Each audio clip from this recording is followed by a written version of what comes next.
Hello प्यारे दोस्त, आज हम आप लोग को विद्युत फ्लक्स एवं गॉस के नियम के बारे में बताएंगे, जिसको बोलते हैं इलेक्ट्रिक फ्लक्स। विद्युत फ्लक्स क्या होता है, सबसे पहले हम इसके बारे में सोचेंगे। देखिए, जो विद्युत फ्लक्स होता है, विद्युत क्षेत्र में स्थित किसी बंद पृष्ठ से गुजरने वाले विद्युतीय बल रेखाओं की संख्या को जो माप करता है वही क्या कहलाता है, विद्युत फ्लक्स कहलाता है। एक बार ध्यान दीजिए, विद्युत क्षेत्र में स्थित किसी काल्पनिक पृष्ठ से गुजरने वाले विद्युतीय बल रेखाओं की संख्या का माप ही क्या कहलाता है, विद्युत फ्लक्स। समझ में आ गया, इलेक्ट्रिक फील्ड। अब मान लीजिए आपका कोई बंद क्या है, विद्युत क्षेत्र है। मान लीजिए आपका क्या है, यहाँ पे मान लीजिए आपका ऐसे कोई क्या है, बंद क्या है, आपका पृष्ठ है। अब मान लीजिए इसके विद्युतीय बल रेखाएं ऐसी चल रही हैं, विद्युतीय बल रेखाएं इस तरीके से चल रही हैं।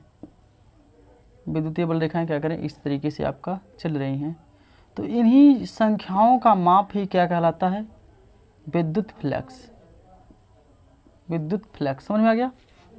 एक बार और देखिए, विद्युत क्षेत्र में स्थित किसी बंद काल्पनिक पृष्ठ से गुजरने वाले विद्युतीय बल रेखाओं की संख्या ये क्या कहलाता है, विद्युत फ्लक्स।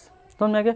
विद्युत फ्लक्स को हम क्या करते हैं, जो इलेक्ट्रिक फ्लक्स है इसको हम किससे, फाई ई से व्यक्त करते हैं। किससे, फाई ई से। समझ में आ गया। इलेक्ट्रिक फ्लक्स को हम किससे व्यक्त करते हैं, फाई ई से। मान लीजिए आपके पास क्या है, कोई विद्युत क्षेत्र है। मान लीजिए कोई विद्युत क्षेत्र क्या है, ई है। मान लीजिए क्या विद्युत क्षेत्र क्या है, कोई ई है।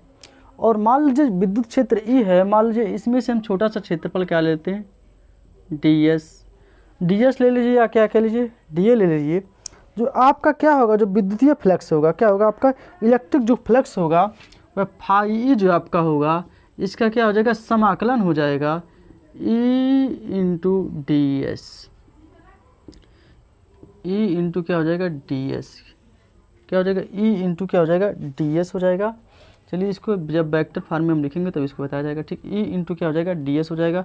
इस तरीके से कर देंगे तो क्लोज पाथ के लिए हो जाता है। ठीक है, चलिए छोड़िए, ये नहीं दिया है तो इसको हम नहीं किया जाता है, ये कर सकते हैं। देखिए आपको क्या पता है, विद्युत फ्लक्स किसे कहते हैं, किसी विद्युत क्षेत्र में स्थित किसी बद्ध चुंबकीय विद्युतीय फ्लक्स से गुजरने वाली विद्युतीय बल रेखाओं की संख्या ये क्या कहलाता है, विद्युतीय फ्लक्स कहलाता है, इलेक्ट्रिक फील्ड कहलाता है।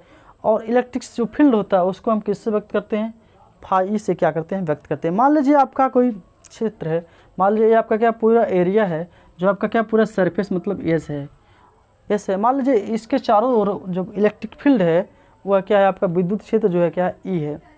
तो आपका क्या जो विद्युतीय फ्लक्स हो जाएगा, क्या हो जाएगा, ई इंटू डी एक्स का हम क्या करेंगे, पूरा समाकलन ले लेंगे। तो यही आपका क्या हो जाएगा, विद्युतीय फ्लक्स। अब ध्यान दीजिए, मान लीजिए एक आपका छोटा सा है ना, छोटे ऐसे बहुत सारे इसमें हो सकते हैं कि नहीं, बहुत सारे दूरी हो सकते हैं। इसलिए हम इसका क्या कर लिए, समाकलन कर लिए।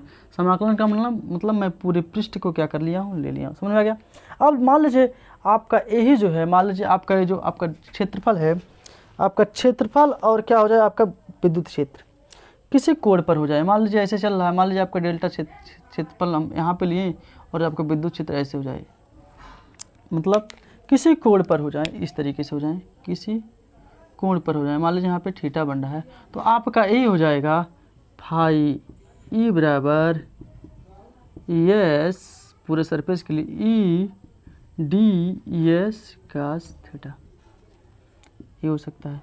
तो देखिए आपको मैं 11 में पढ़ाया भी था, डॉट का मतलब ए डॉट बी पढ़े होंगे, ए डॉट बी बराबर A B cos theta, A cross B बराबर ए बी साइन थीटा। आप इस तरीके से भी सोच सकते हैं। अगर ये मान लीजिए उसके बीच का कोण क्या हो जाए, थीटा हो जाए, विद्युत क्षेत्र और छोटा सा जो क्षेत्रफल लेते हैं उसके बीच का अगर जो विद्युतीय बल रेखाएं हैं और मान लीजिए क्षेत्रफल, मान लीजिए उसके जो बीच का कोण क्या हो जाएगा, थीटा हो जाए, तो हम इस तरीके से क्या कर सकते हैं, E D S cos theta हम लिख सकते हैं। समझ में आ गया।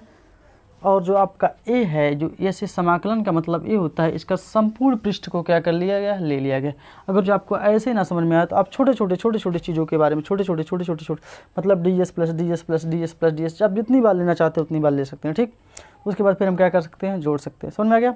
तो मान लीजिए हमें को पता चल गया, विद्युत फ्लक्स पता चल गया, तो विद्युत फ्लक्स पता चल गया तो आपको बताया गया होगा 11 में आपको मान लीजिए वीडियो में अपलोड नहीं होगा तो आप लोग को एक जानकारी होगा कि मतलब मान लीजिए आप कोई भी आप चीज़ निकालते हैं तो मान लीजिए उसका सूत्र हम निकाल दिए, तो उसके बाद उसका हमें क्या निकालना रहता है, मात्रक निकालना रहता है, और क्या निकालना रहता है, बीमा निकालना रहता है। क्या निकालना रहता है, मात्रक।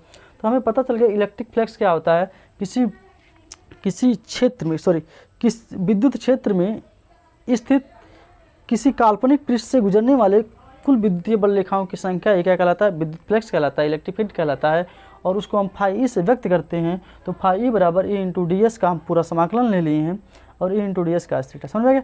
अब देखिए जब हमको ये पता चल गया कि भाई अब हमें ये पता चल गया, तो हमें इसका क्या निकालना पड़ेगा, इसका हम क्या निकालें, मात्रक निकाल लें, और इसका क्या निकालने हम, बीमा निकालें, विद्युत फ्लक्स का मात्रक और बीमा, डायमेंशन एंड यूनिट्स हम निकालें। इसके मात्रक निकालने का निकालें, मात्रक को यूनिट्स आप इलेक्ट्रिक फील्ड, तो हम इलेक्ट्रिक फील्ड का क्या निकालें, सबसे पहले यूनिट निकालें। तो यूनिट निकालने से देखिए यूनिट क्या होगा इलेक्ट्रिक फील्ड का, फाई ई बराबर, मान लीजिए आप पूरा आपका मान लीजिए आपका जो आपका पूरा समाकलन करेंगे, मान लीजिए छोटे छोटे टुकड़े को जोड़ेंगे तो बाद में आपको ऐसे ही आएगा। तो आपका ई एस कास थीटा हो गया कि नहीं, हो गया ई एस कास थीटा। तो आपको पता होगा कि ई का मात्रक और बीमा हम बहुत पहले लगाए हैं, कोई बात नहीं। एस आपका क्या सरफेस है, सरफेस का आपको पता है मीटर स्क्वायर होता है, क्या होता है, मीटर स्क्वायर होता है। देखिए ध्यान दीजिए, हम आपको बता रहे हैं, देखिए ई है, आपको मैं एक सूत्र पढ़ाया होगा, ई बराबर F by C, F by Q पढ़ाया होगा, पढ़ाए थे नहीं। तब यहाँ पे जहाँ पे ई है वहाँ पे क्या लिख दें, एफ बाई क्यू। तो यहाँ पे क्या होगा, एफ बाई क्यू इंटू क्या होगा, यस हो गया। तो इसका जो आपका यूनिट्स हो जाएगा, तो बल है, बल का मात्रा क्या होता है, न्यूटन। आपका क्या हो गया, न्यूटन हो गया कि नहीं, हो गया। ये क्या है आपका दूरी, तो सरफेस से, सरफेस का मतलब एरिया हो गया, एरिया क्या है आपका मीटर स्क्वायर प्रति कूलम। समझ में आ गया। देखिए अब इसका मात्रा क्या होता है, कूलम। आने जो आपका इलेक्ट्रिक फ्लक्स का जो आपका यूनिट्स हो जाएगा वह न्यूटन मीटर स्क्वायर प्रति कूलम स्क्वायर। समझ में आ गया। अब इसका डायमेंशन क्या होगा, मतलब इसका बीमा क्या होगा, इसका आप डायमेंशन आप इधर देख लीजिए, डायमेंशन, इसका जो आपका डायमेंशन होगा आपको पता होना चाहिए कि आपको न्यूटन का बीमा आप जानते हैं। न्यूटन का बीमा आपको क्या बताएगा, M L T P minus 2 हो गया। अगर जो आपको नहीं बताया गया होगा तो आपको मैं एक वीडियो अपलोड कर दूंगा। एल का क्या हो जाएगा, एल स्क्वायर हो गया। उसके बाद आपको पता होगा कि भाई देखिए न्यूटन का M L T P minus 2, L square हो गया, सी का आपको बताएंगे 80, क्यू बराबर क्या होता है आई टी, हो गया कि नहीं। अब देखिए यम यहाँ पर है, यम ऐसे हो गया, यल यहाँ पे एक एल है, यहाँ पे 2 एल है, यल क्यूब हो गया कि नहीं, हो गया। देखिए ए है, ए पी माइनस 1 कर लीजिए, देखिए नीचे ऊपर जाएगा माइनस का 1 हो जाएगा, यहाँ पे टी प्लस का 1 ऊपर जाएगा -3। देखिए जो आपका इलेक्ट्रिक फ्लक्स है उसका जो यूनिट्स है न्यूटन मीटर स्क्वायर प्रति कूलम है, और उसका जो डायमेंशन है यानी बीमा है M L cube A P -1 T P -3। समझ में आ गया, समझ में आ गया। अब देखिए अच्छा भाई इसका मात्रक भी पता चल गया, इसका बीमा भी पता चल गया, तो हमारे पास क्या स्थितियां हैं, स्थितियां क्या हैं, यहाँ पे कास मतलब आपका जो सूत्र का फाई ई बराबर ई एस कास थीटा। तो देखिए स्थितियां देख लीजिए आप, इसका अगर जो स्क्रीनशॉट लेना चाहते हैं तो स्क्रीनशॉट आप ले लीजिए। देखिए विशेष स्थितियां देख लीजिए आप, इस फिगर को हम यहाँ पे थोड़ा सा रब कर दें उसके बाद हो जाएगा आपका।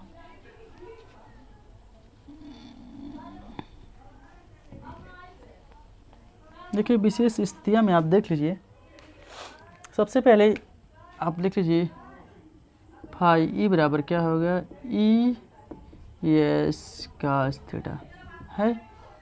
तो पहली स्थिति आप देख लीजिए, पहली स्थिति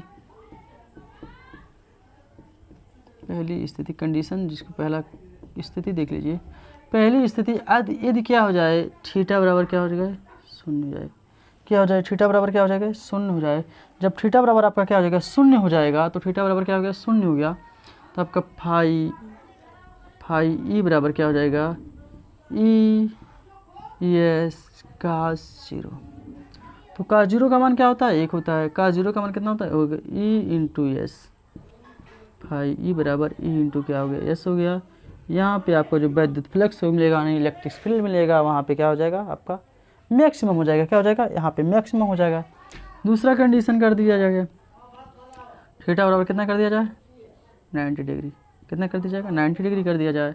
तो फाई ई बराबर क्या हो जाएगा, ई एस कास 90। तो आपको पता है कास 90 का मान क्या होता है, शून्य होता है, और शून्य में किसी संख्या से गुणा करेंगे क्या हो जाएगा, शून्य हो जाएगा। ई एस इंटू जीरो, क्योंकि यहाँ पे लिख लीजिए कास 90 बराबर क्या हो गया, शून्य हो गया। तो कास 90 का शून्य, शून्य में किसी संख्या से गुणा करेंगे क्या हो जाएगा, जीरो। यानी अगर जो आपका क्या है क्षेत्रफल और सॉरी इस सरफेस और इलेक्ट्रिक फील्ड अगर जो एक दूसरे के क्या है लंबवत हैं, परपेंडिकुलर हैं, तो उस स्थान पे आपका क्या होगा, जो इलेक्ट्रिक फ्लक्स होगा वो आपका क्या हो जाएगा, शून्य हो जाएगा।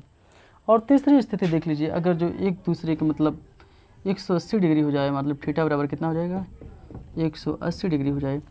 तो थीटा बराबर जब आपका 180 डिग्री हो जाएगा, तो आपको पता है वो माइनस में आ जाएगा। क्या हो जाएगा, माइनस हो जाएगा।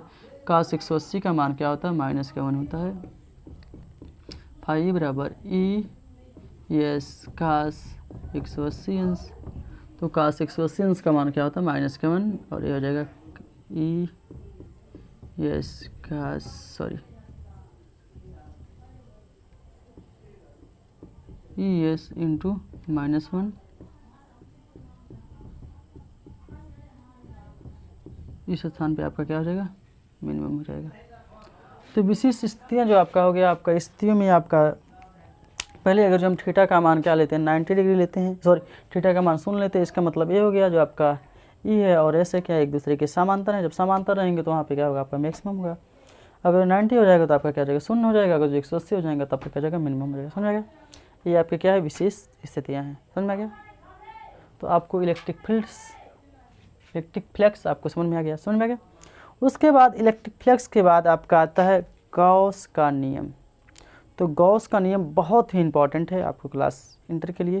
जो आपका गॉस का नियम है, हम नियम को सिर्फ आपको बताया जाएगा, उसके बाद जो सिद्ध कराने की प्रोसेस रहेगा वो आपको अगले वीडियो में। क्यों, क्योंकि अगर जो हम बड़ा वीडियो बताएंगे तो आप लोग के लिए थोड़ा सा समस्या होगा, देखते देखते आप लोग क्या हो जाएंगे, उब जाएंगे। ठीक है, इसलिए अगले वीडियो में हम आपको गॉस के नियम के बारे में बताया जाएगा। ठीक है, अगर जो वीडियो आपको अच्छा लगा होगा तो चैनल को लाइक कीजिए, सब्सक्राइब कीजिए।